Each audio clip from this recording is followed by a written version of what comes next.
नमस्कार दोस्तों, सुनाते हैं आपको कार्तिक माह के पहले अध्याय की कथा। मैं सिमरू माता शारदा बैठी जीवा आए, कार्तिक मास की कथा लिखे कमल हर्षाए। नैमिषारण्य तीर्थ में श्री सूत जी ने 88,000 शोणकादि ऋषियों से कहा, अब मैं आपको कार्तिक मास की कथा विस्तार पूर्वक सुनाता हूँ, जिसका श्रवण करने से मनुष्य के सभी पाप नष्ट हो जाते हैं और अंत समय में वैकुंठ धाम की प्राप्ति होती है।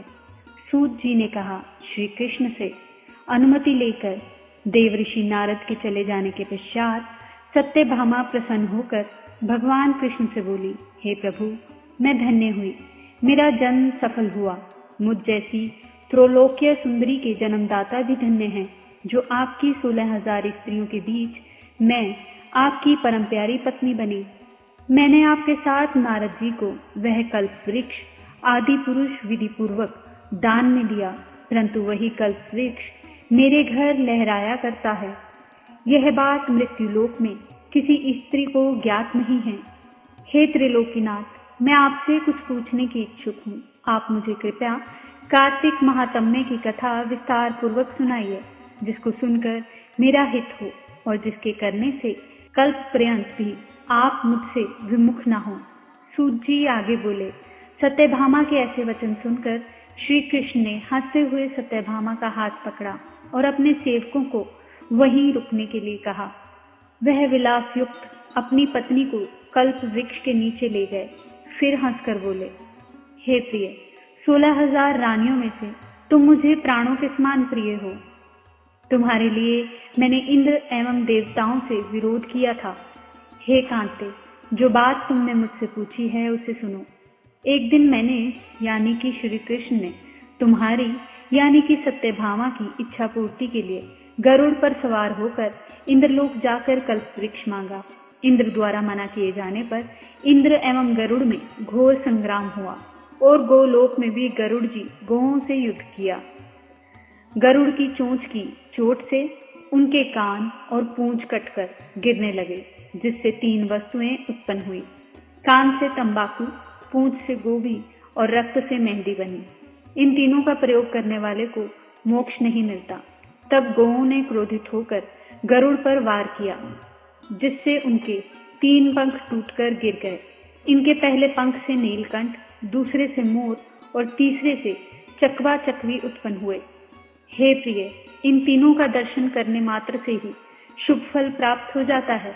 यह सुनकर सत्यभामा ने कहा, हे प्रभु, कृपया मुझे मेरे पूर्व जन्मों के विषय में बताइए। मैंने पूर्व जन्म में कौन कौन से दान, व्रत और जप नहीं किए हैं? मेरा स्वभाव कैसा था? मेरे जन्मदाता कौन थे? मुझे मृत्युलोक में जन्म क्यों लेना पड़ा? मैंने ऐसा कौन सा पुण्य कर्म किया था जिससे मैं आपकी अर्धांगिनी हूँ?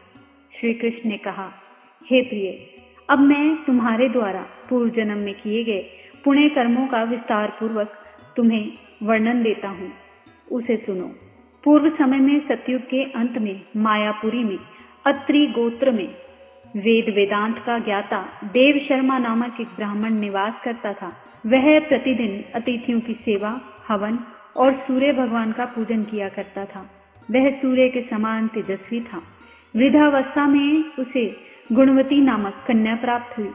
उस पुत्रहीन ब्राह्मण ने अपनी कन्या का विवाह अपने ही चंद्र नामक शिष्य के साथ कर दिया।